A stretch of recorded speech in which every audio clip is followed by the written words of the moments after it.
네. 자, 우리 의문의 형식의 이해 부분을 보도록 하겠습니다. 사실 이게 낯선 문학지문 대응법인데, 근데 선지 개념어도 모르면 대응할 수가 없어요.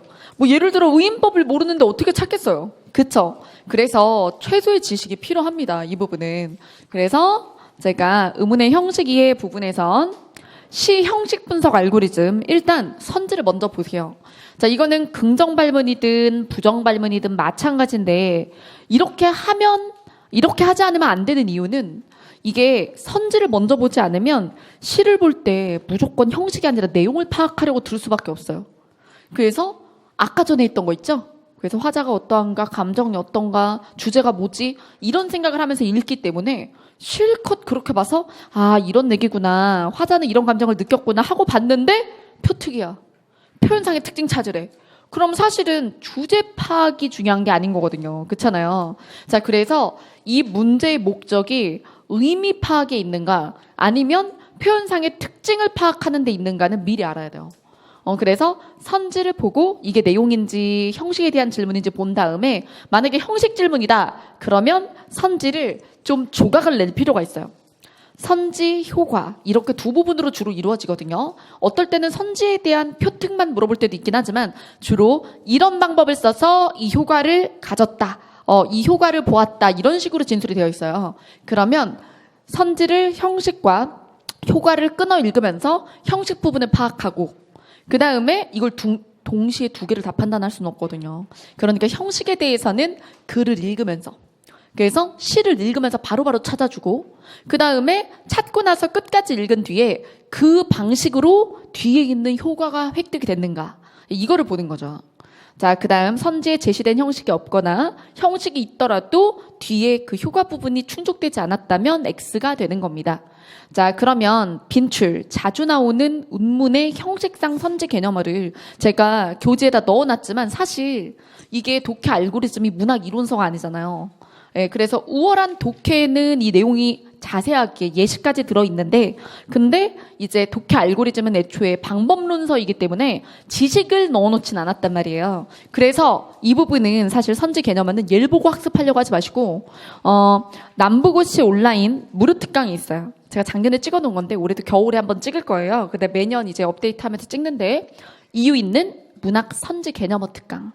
그래서 이유 있는은 별거 아니야. 그 이유진이라서 그렇게 됐어. 우리 조교들이 막 맨날 이제 애들이 아주 이제 이런 거 짓는데 재미를 붙여가지고 자꾸 자 어쨌든 문학 선지 개념어 특강이라서 이거는 시험지 위에 올라올 수 있는 용어에 대한 정리예요. 그래서 수능을 본 지 오래됐거나 아니면 왜 수능 때 예를 들면 이런 거예요.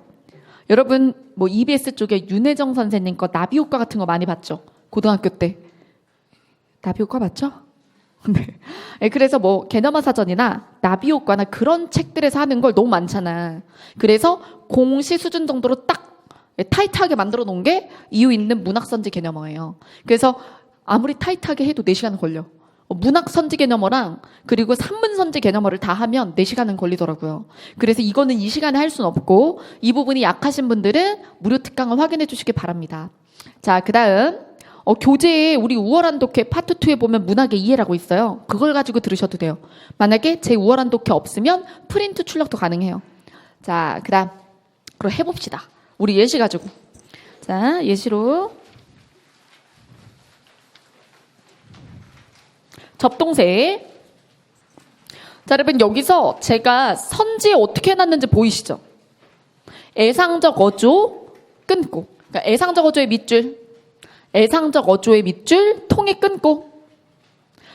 어조라는 건 말투잖아요.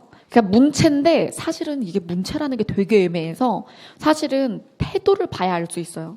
그러니까 엄격히 얘기하면 이게 표현상의 특징에 들어가긴 하지만 내용을 파악하지 않으면 알 수 없는 선지 되겠습니다. 그래서 슬픈 정서를 얘기했어야 애상적 어조라고 할 수가 있어요. 자, 그 다음에 2번 명령형 문장. 이거는 그냥 보면 알 수 있지. 그렇죠? 어미를 보면 되니까. 자, 그 다음 구체적인 지명. 이것도 찾을 수 있지. 그 다음에 행의 길이의 변화. 이것도 눈으로 볼 수 있어요. 그 다음에 동일한 식구의 반복. 네, 맞습니다. 이것도 눈으로 찾을 수 있어요. 그러면 사실 이거를 옆으로 다 읽잖아요. 이거 다 못 찾아요. 하나, 둘, 셋, 넷, 다섯, 여섯, 일곱, 여덟, 아홉, 열. 뭐 8개나 10개 못 찾아. 그렇기 때문에 일단 이렇게 앞부분에 표현상의 특징만 잡으시고 이게 있다 없다를 먼저 한 다음에 뒤에 효과를 충족했는가는 이따가 하는 거죠. 자, 그럼 시를 볼게요.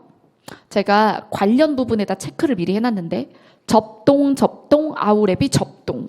지금 보면 길이가 어때요? 짧고 길고. 지금 새 우는 소리를 구현하는데 짧고 길고. 그래서 여기 앞부분에서 행의 길이의 변화를 주었다가 충족이 됐어요. 자, 그러면 바로 소거해줘도 좋고 밑줄만 거놔도 상관없습니다. 그 다음 진두강 가람가에 살던 누나는 구체적인 지명. 자, 그 다음 진두강 앞마을에 와서 옵니다. 옛날 우리나라 먼 뒤쪽에 진두강 가람가에 살던 누나는 의붓더미 시샘에 죽었습니다. 자, 그러면 상황. 그리고 죽은 누나라는 소재. 이런 게 애상적인 어조를 만들 수 있고, 그리고 진두강 가람가에 살던 누나는이라는 행 자체가 여기 또 있죠. 그러면 유사한 두 행이 두 연을 엮고 있어요. 자, 그 다음 누나라고 불러보랴.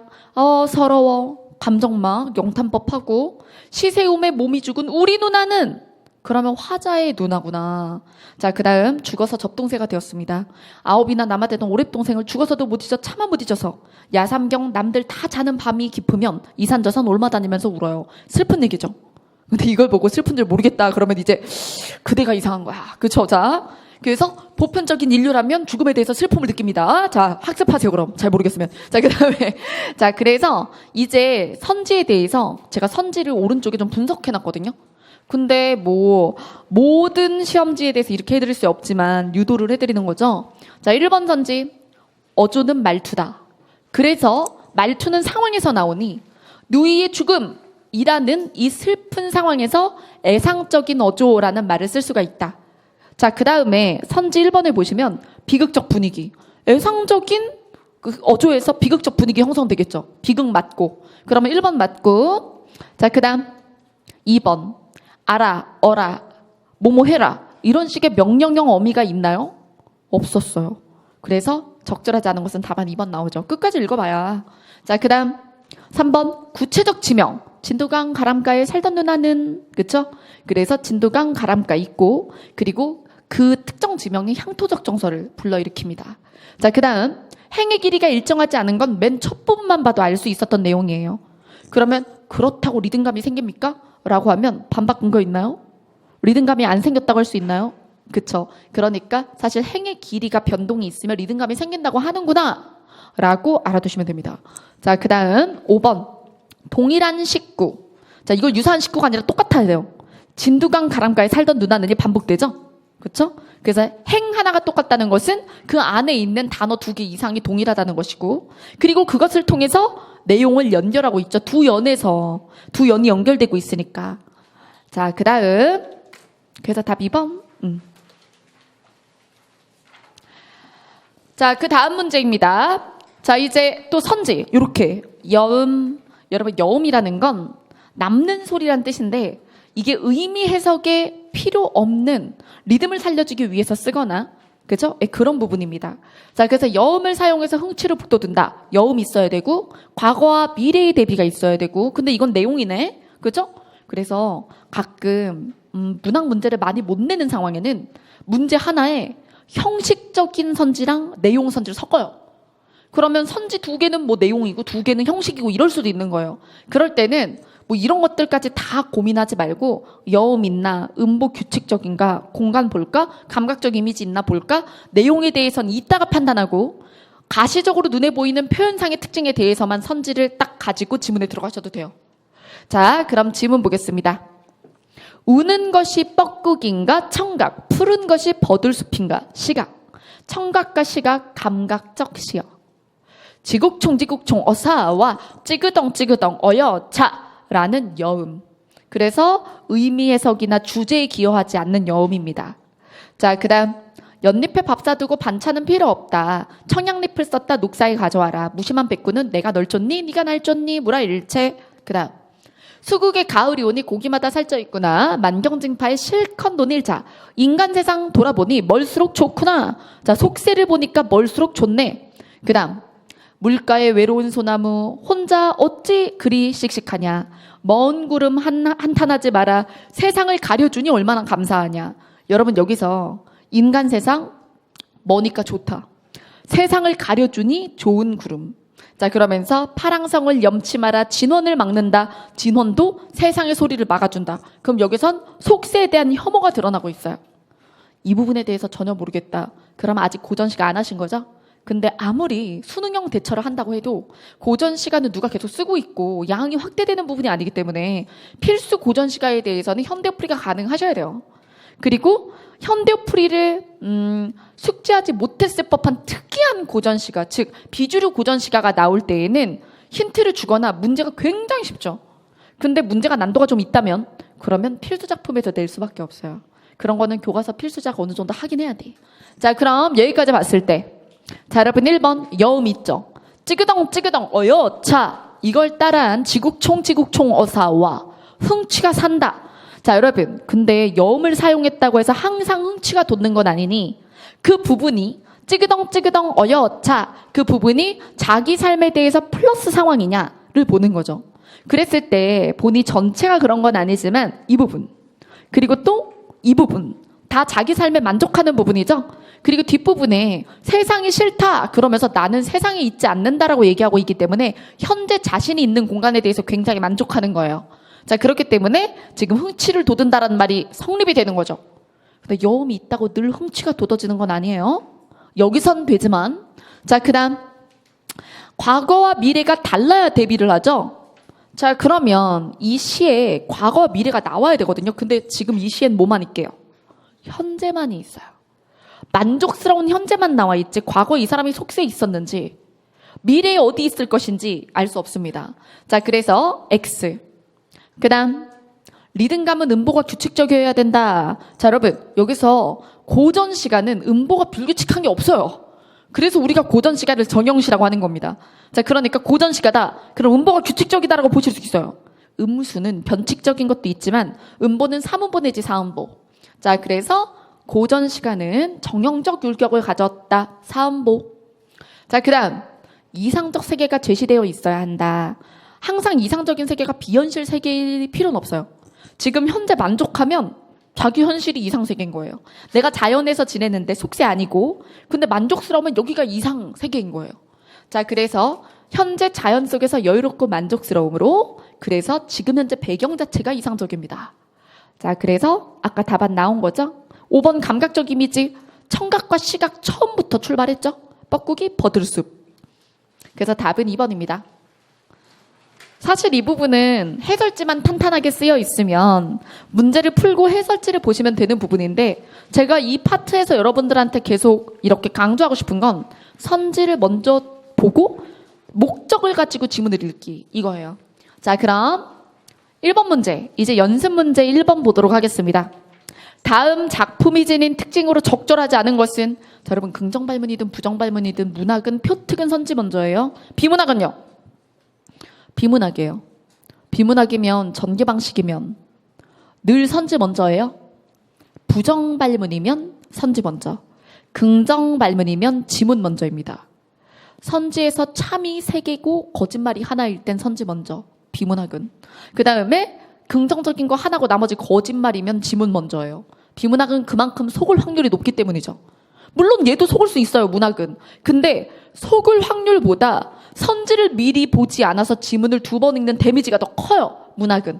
그래서 문학과 비문학의 대응은 다른 겁니다. 자, 여기 선지 먼저 보겠습니다. 관조적 시선이 느껴진다. 그러면 정서나 태도가 없어야 되고 2번이나 3번 같은 상황은 1번과 배치가 됩니다. 자, 그 다음 변형된 수미상관이라고 했고 여기 바로 볼 수 있어요.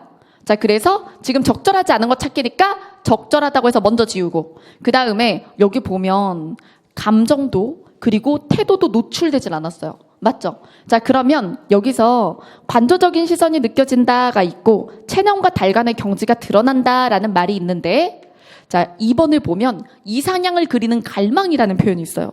그러면 여기서 이걸 잘못 생각하는 친구들 중에는 남도가 이상향 아니냐 라고 얘기하신 분들이 있었어요. 그러니까 300리나 되는 길을 가는 게 아니냐 이런 얘기들을 많이 했는데 근데 갈망이 드러난다라고 얘기를 했잖아요. 이 사람이 지금 먼 길은 외줄기 남도 300리 해서 먼 길을 갈 거라는 건 우리가 알 수가 있지만 거기를 갈망하는지 아니면 갈 곳이 없어서 떠도는지 등을 알 수가 없어요. 자, 그래서 이것은 알 수 없으므로 정확히 X가 되고, 그리고 화자는 관조적이고요. 시선이래매. 그러니까 나그네를 바라보는 화자는 담담하고 화자의 감정이나 태도가 없어요. 그리고 여기 나오는 나그네는 막 괴로워하면서 가나요? 아니죠. 그래서 체념과 달관의 경지라고 볼 수가 있다. 자, 그래서 이건 화자에 대한 선지고요. 이거는 대상인 나그네. 물론 나그네가 화자일 수도 있어요. 하지만 각각 나눠서 충족하면 더 쉽게 충돌될 수 있는 선지입니다. 그래서 질문을 굉장히 많이 받았던 문제예요. 그래서 요건 증거가 전혀 없고 타당 근거 없음. 그 다음에 1번은 화자가 감정을 노출하지 않고 태도를 노출하지 않았으니 충족. 그 다음에 3번 역시 모르는 거 아니냐 이렇게 얘기하는데 체념과 달관에 배치되는 정보가 없고, 그러면 2번, 3번에서 여러분 관조적 시선으로 이 갈망을 전달하기 어렵죠? 그래서 답안은 2번입니다. 자, 그 다음 2번 문제 보겠습니다. 자, 다음 작품이 지닌 특징으로 적절하지 않은 것은 또 부정발문이네요. 자, 그럼 선제 볼게요. 바위를 의인하여 끊고. 뒤를 읽지 마세요. 어차피 읽어도 기억도 못해. 예, 그 다음 단호한 어조로. 그 다음 감정이입. 여러분 감정이입이 뭐예요? 타 대상에게 내 감정을 씌우는 거죠. 저것이 내 감정을 느끼는 것처럼. 자, 그 다음 수미상관. 그리고 뒷부분은 이따가 충족되는지 보는 거예요. 자, 그럼 보겠습니다. 내가 죽으면 나 잡고, 내가 죽으면 하나의 바위가 되리라. 이건 내가 되고 싶은 거. 아이의 애련에 물들지 않고 희로에 움직이지 않고 비와 바람에 깎이는 대로 억년의 비정의 한묵에 안으로 채찍질하여 드디어 생명도 망각하고 흐르는 구름 먼 원래 꿈꿔도 노래하지 않고 두 쪽으로 깨뜨려져도 소리하지 않는. 자, 그러면 이만큼이 요렇게가 바위를 수식하고 있어요. 그럼 바위의 속성이죠. 그리고 많은 걸 나열하면 이걸 합쳐서 한마디를 하고 싶은 거라고 그랬죠. 그럼 여러분 이걸 줄이면 결국에 뭐뭐하지 않고에 하지 말아야 될 것들이 뭐예요? 감정에 치우치지 않고 단단한 이 뜻이죠. 그래서 시련에도 괴로워하지 않고 묵묵한 바위가 되리라. 이렇게 요약할 수 있습니다. 맞죠? 자, 그러면 바위를 의인하였다. 여기서 원래 바위는 무정물이죠. 그렇죠? 그러니까 무생물이잖아요. 원래 못 느껴요. 근데 마치 느끼는데 잘 참는 것처럼 표현하고 있죠. 그러니까 이게 의인화가 맞아요. 바위를 의인화해서 나는 고통을 잘 견디고 버티겠다라는 화자의 의지를 표현하였다.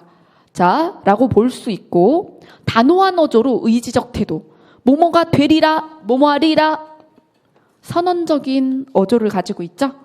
자, 바위가 되리라, 바위처럼 살리라. 그 다음 감정의 이입을 통해, 감정이입은 타 대상이 내가 느끼는 감정을 느끼는 것처럼이에요. 근데 그게 아니라 내가 저것처럼 되고 싶어 라고 말을 하는 거예요. 저것이 내 감정을 느끼는 게 아니라. 자, 그래서 답은 3번입니다. 수미상관은 맞죠? 바위가 되리라. 그래서 화자의 열망을 강조한다. 자, 그 다음 3번입니다. 여러분 3번의 밑줄 그어보세요.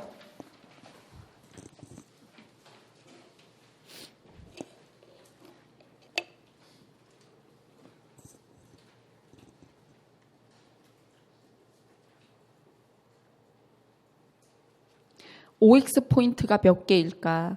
하나일까? 두 개일까? 효과도 OX 포인트가 될 때가 있고 안 될 때가 있고. 자, 펜터치 하면 이렇게 외딴집의 정경을 통해 끊고, 그 다음 목가적 분위기를 끊고, 왜냐면 대화도 따로 또 있어야 되니까 이 구조가. 그 다음 시상이 집약된 시어. 저 여기에는 비금했어요? 안 했어요? 안 했죠. 훅 읽어도 당연히 시상이 집약된 시어로 끝맺으면 여우는 당연히 따라가거든요. 그러니까 OX 포인트를 분리할 필요가 없어요. 왜? 이게 충족되면 이걸 따로 안 찾아도 되거든. 이건 느낌이기 때문에. 그 다음 이것도 반복과 연쇄법을 쓰면 당연히 뭐가 따라오기 때문에, 리듬감이 따라오기 때문에 비금을 안 쳐도 돼요. 자, 그럼 목가적 분위기는 뭘까요? 목가적. 자연적 좋아요. 근데 거기다 하나를 더 부어주셔야 돼요. 자연스러움, 자연 속에서 자연 친화적 플러스 평화로움. 자연 친화적과 평화. 자, 산문시죠? 내용 보겠습니다. 첩첩산 중에도 없는 마을이 여기에 있습니다. 마을. 그 다음 허방다리 드러내면 보이는 마을. 갱속 같은 마을. 이러면서 마을이란 단어가 반복이 되고 집집마다 불을 켜는데 외딴 집, 외딴 집의 불빛. 보면 말하는 방식이 반복을 하고 잡아서 한 번 더 얘기하고 이런 식이죠. 긴 밤입니다. 외딴 집에 노인 홀로 있어요. 출출한 나머지 이것저것 깎다가 바람도 없는데 집 오래기에 설렘을 듣습니다. 혼자 있으니까요. 그 다음 귀를 모으고 듣죠. 그 다음에 새들의 온기를 생각합니다. 누가요? 외딴 집에 사는 노인이 홀로요. 그러면 새들의 온기를 왜 생각할까요? 본인의 마음이 쓸쓸해서. 새는 들이잖아. 새들끼리 나누는 온기에 대해서 생각합니다. 그러면 외로운 거죠. 자, 그 다음 참 오래오래 노인의 자리맡에 밭은 기침 소리도 없으면 귀뚜라미 옵니다. 때를 지어 옵니다. 벽이 무너지라고 옵니다. 여러분 이거는 점층인데 연세법과 이렇게 다르게 여러분들한테 알려드리려고 한번 쳤어요.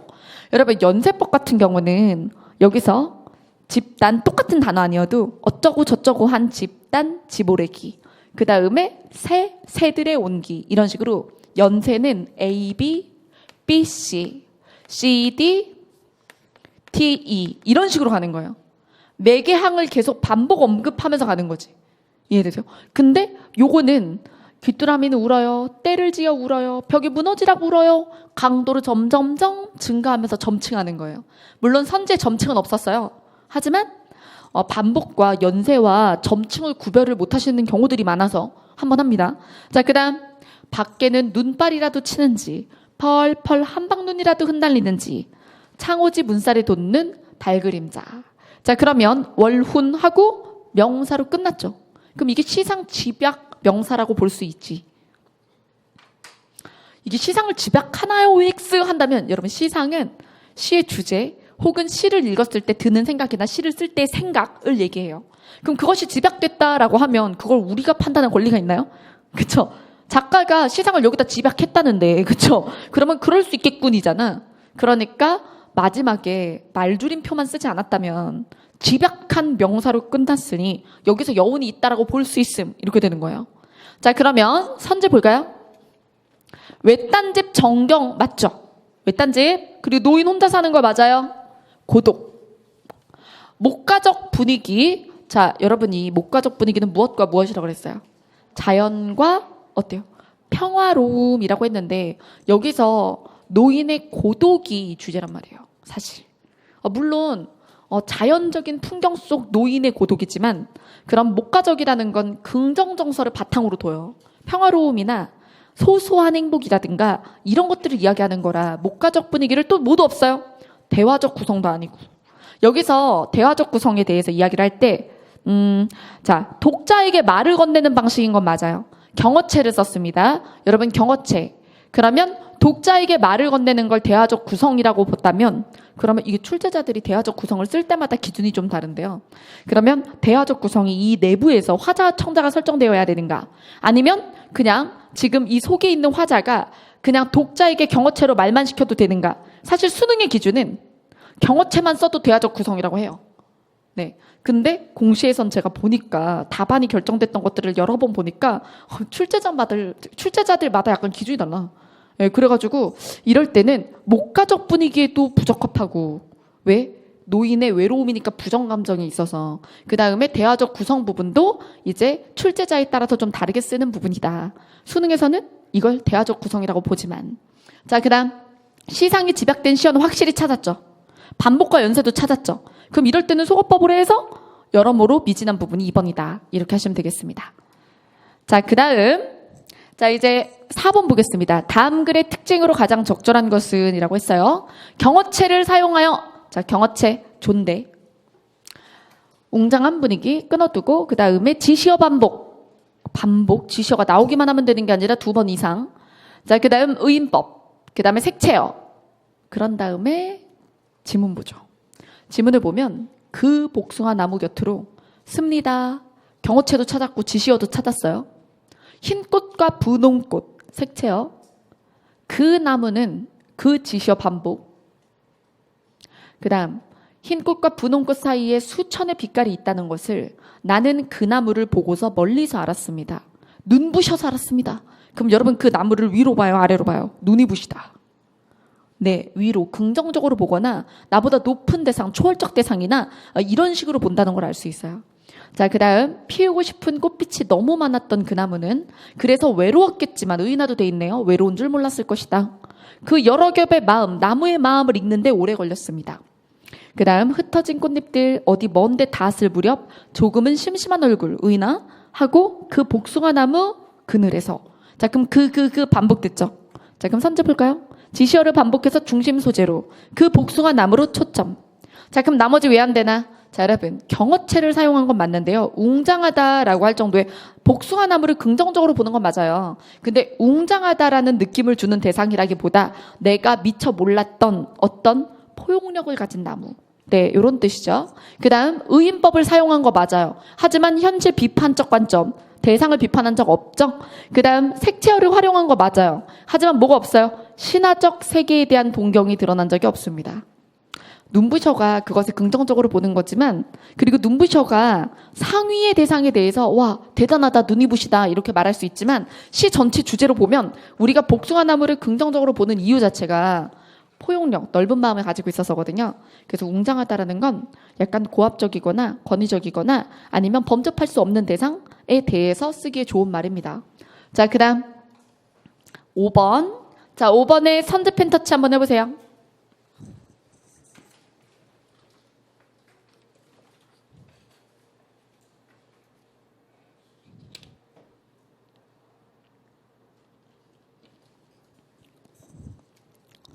자신을 대상화한다. 나에 대한 얘기를 하는가.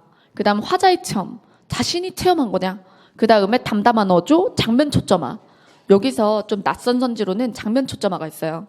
자, 시는 원래 기본적으로는 원래 서사 문학이 아니에요. 시는 서적 문학이죠.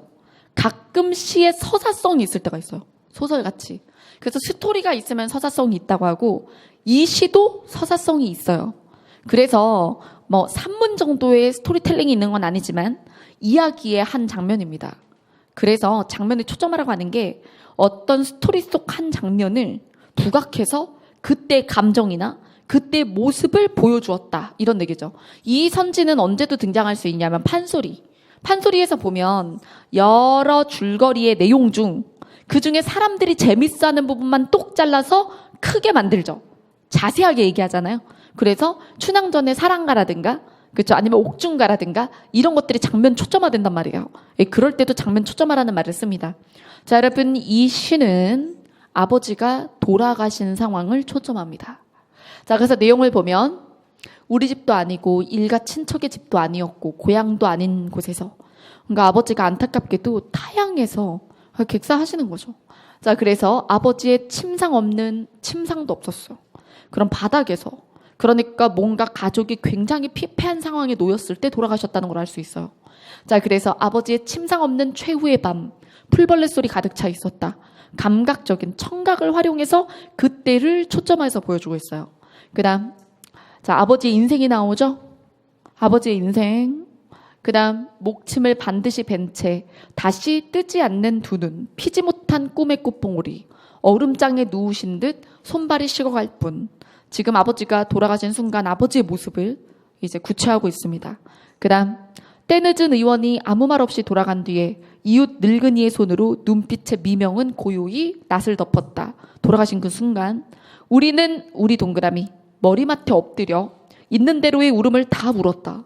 그래서 화자가 아버지의 가족, 자식이라는 걸 알 수 있고, 아버지의 침상 없는 최후의 밤은 풀벌레 소리 가득 차 있었다. 수미상관. 자, 그럼 자신을 대상화했나요? 아버지를 대상화했나요? 아버지. 자신을 대상화했다. X. 아버지의 죽음을 체험한 거 맞죠? 그 장면 안에 있었으니까 화자의 체험은 맞아요. 근데 이게 틀렸어요. 우의적 형상화. 우의적이라는 게 간접적인 거거든요. 자신을 대상화하지 않았고 아버지가 돌아가신 그 순간을 직접적으로 표현을 했지 다른데 빗대어 표현한 적 없습니다. 자, 그 다음 담담한 어조, 감정 표출이 지금 어때요? 되어 있죠? 자, 그래서 감정 표출도 알 수 있고 물론 실제 감정보단 담담하다고 볼 수도 있어요. 그래서 좀 애매한 선지야. 그 아버지의 죽음이라는 그 상황에 비해서는 회상형으로 그래서 담담한 편이라고 볼 수 있지만 아버지와 합일되고 싶다라는 건 절대 아니기 때문에 그래서 이 부분에 대해서는 담담한가 아닌가가 좀 어려워요, 판단이. 그러면 이 부분에 대해서 해설자마다 다를 수 있어요. 이 부분은. 근데 사실 결국에는 이게 X인 사유는 어디 있거든. 이거. 그래서 출제자들도 하나의 선지에 대해서 기준점을 사람마다 조금 다르게 가질 수 있는데 그거에 따라서는 OX가 갈리지 않아요. 되게 명확한 기준을 주거든요. 뒷절. 자, 그 다음 4번 장면을 초점한 거 맞죠? 아버지 돌아가신 부분. 그 다음에 귀뚜라미의 소리. 그래서 장면을 초점하고 감각적으로 표현하였다. 청각적으로. 그리고 아버지가 돌아가신 그 장면에 대해서 시각적인 표현도 있고요. 아버지의 모습. 자, 그 다음 6번입니다. 자, 6번의 선지 가공해 볼까요? 이렇게 특정 시어의 반복. 그 다음에 2번 음성 상징어. 의성어나 의태어를 얘기하죠. 의성어, 의태어. 그 다음에 영탄법. 근데 여러분 제가 여기다가 비끔했어요? 안 했어요? 안 했죠. 왜일까요? 영탄은 감정을 터뜨리는 거예요. 감정을 직접적으로 표출한 게 영탄법이기 때문에 당연히 따라갑니다. 자, 그 다음 반어적 표현. 그리고 1번, 2번, 4번은 앞절이 충족돼도 뒷절을 확인해야 되는 애들이죠. 자, 그럼 제 손으로 만들지 않고 한꺼번에 싸게 사서 마구 쓰다가 망가지면 내다 버리는 플라스틱 물건처럼 내 인생이 느껴질 때, 자, 자기 인생이 뭔가 비루하게 느껴질 때, 나는 당장 나 동그라미 버스에서 뛰어내리고 싶다. 그리고 어디로 가고 싶어요? 털보네 대장간으로 가고 싶어요. 그럼 털보네 대장간은 플러스하고, 근데 여러분 이건 내용을 위해서 분석하는 거랑 표특을 위해서 하는 거랑 다르죠? 그래서 지금 1교시에 비해서 2교시가 너무 슉슉 지나가는 느낌이죠. 왜? 내용 분석 안 하니까. 왜? 필요 없으니까. 자, 그쵸? 자, 그 다음. 풀무질로 이글거리는 불 속에서 나를 달구고 그리고 모루 위에서 별이고 숫돌에 갈아서 내 자신이 뭐가 되고 싶은 거예요? 시퍼런 무쇠낫이 되고 싶어요. 플라스틱 물건은 싫으니까. 내가 쓸모없이 느껴질 때 나는 쓸모 있어지고 싶다. 자, 호미가 되고 싶다.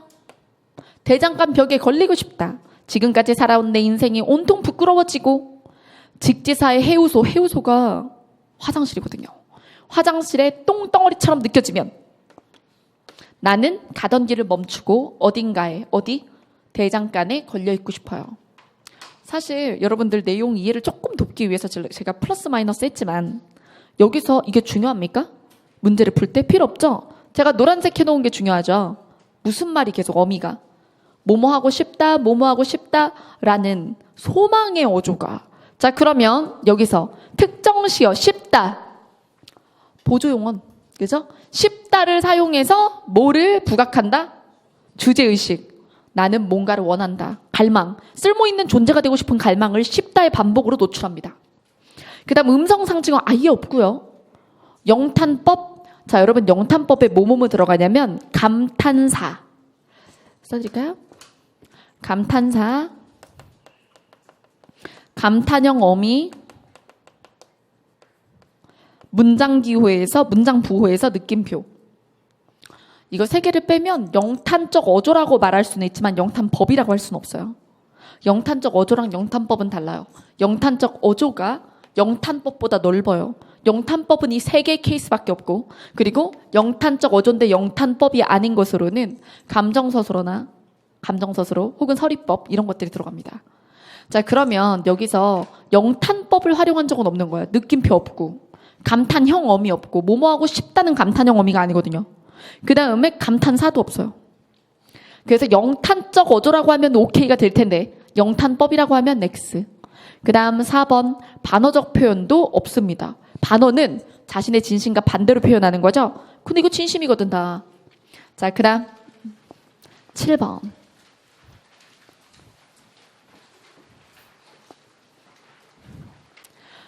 자, 설명적 진술, 의문문, 자연물의 의탁, 비유와 상징. 자, 그럼 질문 볼까요? 어이 못 오던가, 무슨 일로 못 오던가, 너 오는 길에 무쇠로 성을 쌓고, 성 안에 담을 쌓고, 담 안에 집을 짓고, 집 안에 뒤주 놓고, 뒤주 안에 궤를 놓고. 자, 여러분 이건 뭐예요?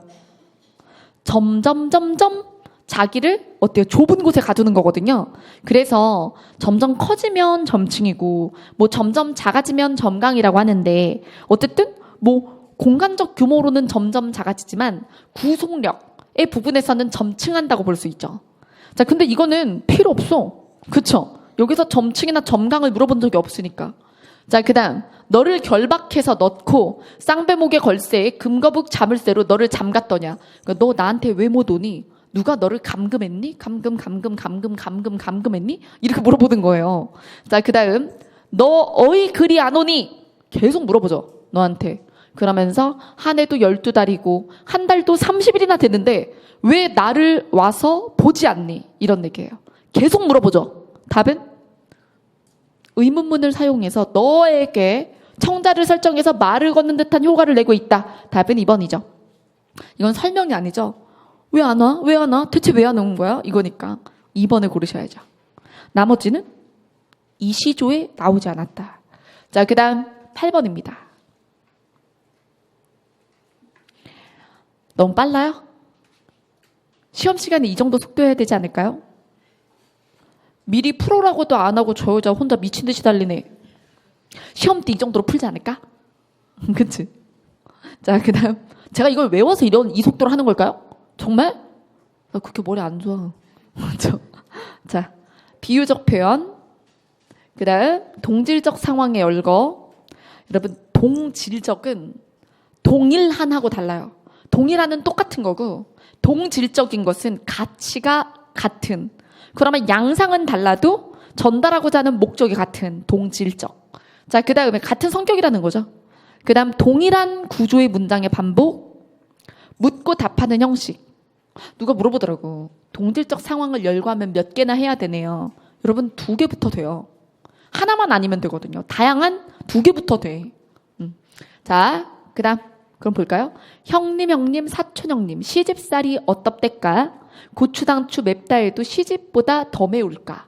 시집 3년 살고 나면 미나리꽃이 다 피고 장다리꽃이 다 펴나네. 미나리는 사철, 장다리는 한철. 형님, 사촌 형님, 시집살이 어떻댔까? 시집 간지 사흘 만에 부엌문을 열어보니, 여러분 여기부터 까뜩까뜩 이거 4줄 한번 묶어보세요. 이게 동질적 상황이죠. 이게 뭐예요?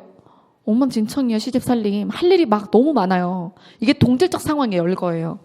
여기서 웃으신 분 시댁 있는 것 같은데. 자, 어쨌든. 자, 그래서 이만큼은 동질적 상황. 그리고 요거 뭐예요? 물어보는 거죠. 그리고 대답을 듣고. 사촌언님한테 물어보고 대답을 듣고. 자, 그럼 비유적 표현을 사용한 적은 없고요. 동질적 상황을 열거해서 시적 의미, 시집살이의 고통을 표현하고, 동일한 구조의 문장을 반복하고 묻고 답하는 형식, 둘 다 충족이 되죠. 동일한 형식은 이것도 충족이 되죠. 내용상 동질적이며 그리고 구조상 동일한 형식이니까. 자, 그래서 답은 1번, 비유만 없습니다. 자, 그 다음 9번. 자, 9번의 선지 펜터치.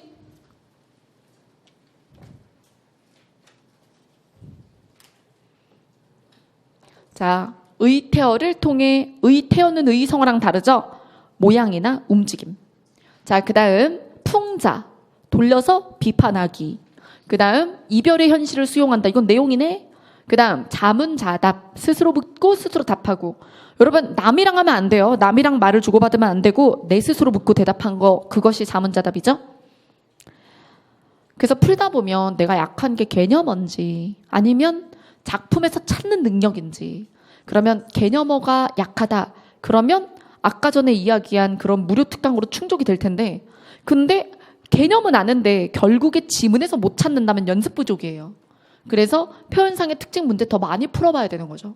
자, 그 다음 질문. 천지간에 어느 일이 남들에게 서러운가 물었어요. 천지간에 서러운 일들 중 남들은 뭐가 서럽니? 아마도 서러운 건 님이 그리워서 서럽지. 자, 이거를 남이랑 이야기를 주고받은 게 아니라 자기가 묻고 스스로 대답한 거라면 자문자답이죠. 양떼의 구름비는 내린 지 몇 해인가 반쪽 거울 녹이 슬어 티끌 속에 묻혔도다. 청조도 아니오고 배간도 그쳤으니 소식도 못 듣는데 님의 모습 볼까? 자, 화조월석에 울며 그리워할 뿐 못 본다. 자, 그냥 자기가 계속 푸념을 하는 거예요. 이럴까 못 보지, 이런 식으로. 그리워해도 못 보기에 그리워하지 말자 여겨서 나도 장부로서 되게 여잔 줄 알았죠? 근데 화자가 장부입니다. 나도 장부로서 모진 마음을 지어내요. 이제 이자 한들 눈에 절로 밟혀 서러워 아니 그리워할소냐 어떻게 그립지 않겠는가 이러고 그리워해도 못 본다. 자, 원수가 아니라 못 있는 게 원수다. 자, 그 다음 처음 인연을 맺을 때 일이 되자 맺었던가 비익조 부부되어 열리지 숲을 안에 나무 얼거 집을 짓고 나무 열매 먹을 망정 이승 동안 하루도 이별하지 말자고 했는데 자, 그러다가 동과 서에 따로 살며 그리워하다 다 늙었다. 대답. 이러려고 인연을 맺었냐? 서로 그리워하는구나. 자, 그래서 자문자답이 반복되고 있어요. 자, 자문자답의 방식으로 님에 대한 그림을 부각한다. 이게 반복되고 있어요. 자, 그 다음 의태어 아예 없어요. 그 다음에 의태어 이런 거예요. 허둥지둥, 대롱대롱 이런 거 있죠. 자, 그 다음에 풍자의 기법으로 돌려서 비판한 거 없어요. 아, 혹시 님을 비판한 것 같아요? 님 탓한 게 있어요? 내가 못 있는 게 한이라고 했지 그 사람을 막 원망하거나 욕하거나 비판한 적은 없습니다. 자, 그 다음 이별의 현실을 수용한다? 괴로워 죽겠다잖아요. 못 있겠잖아. 그죠? 자, 그 다음 10번입니다. 10번의 펜터치.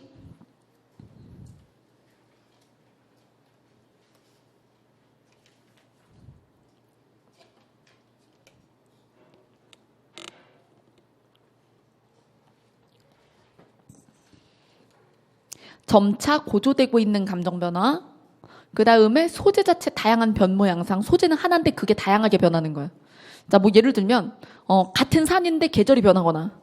예, 그 다음 외부 묘사에서 내면 심리로. 그 다음에 시선 이동에 따라 소재 열거. 여러분 시선 이동은 공간 이동과 어떻게 다르냐면 자, 가만히 있어요. 제가 시선 이동해 볼게요. 여기 자, 그러면 이게 시에서 어떻게 나타나겠어요? 뭐 산, 뭐 나무, 꽃, 뭐 폭포 이런 식으로 가죠. 그럼 시선 이동한 거예요. 근데 화자가 이동한 게 명백히 드러날 때, 뭐 기행문 같은 경우 기행가사, 그럼 화자가 움직이죠. 그럼 누나를 두고 다녀요? 그래서 그러면 모두 가져가겠니? 그럼 시선도 당연히 같이 이동하죠. 그래서 공간 이동은 화자의 공간 이동은 시선 이동을 같이 내포할 수밖에 없고, 그리고 화자가 굳이 공간에 이동하지 않아도 시선은 이동할 수 있어요. 자, 그러면 시선 이동을 드러나게 해주는 건 소재 교체. 요거 봤다가 요거 봤다가 요거 봤다가 요거 본다. 그러면 소재가 열거되죠. 자, 그럼 지문입니다. 제비, 원산, 태산, 기이한 바위, 그 다음에 소나무, 폭포수. 자, 어때요? 어때요? 시선의 이동에 따라서 소재가 바뀌죠. 그리고 이 사람이 움직였으면 어떻게 해요? 하는데 이게 여러분 그러면 공간을 이동했다고 해서 시선 이동이 X예요? 아니죠. 시선 당연히 이동했지 그럼. 자, 그래서 저건 기행가사고 4번을 충족했습니다. 자, 여러분 여기까지 해서 또 순식간에 시의 형식에 대해서 푸는 법이 지나갔어요. 여러분 이 문제가 똑같이 그대로 나올까 봐 우리가 하는 게 아니잖아. 아, 이렇게 푸는 거구나. 선지 먼저 보고 되도록이면 지문을 여러 번 보지 않으려고 하면서 이렇게. 근데 형식에 대해서 선지를 먼저 보지 않고 지문에 들어가면 뭐 헛다리 긁다가 다시 선지 보고 다시 뒤지고 막 이러는 거예요. 시가 게다가 길어봐요. 난리 나지. 그렇죠? 자, 네. 그럼 쉬는 시간 가지고 산문으로 넘어가겠습니다.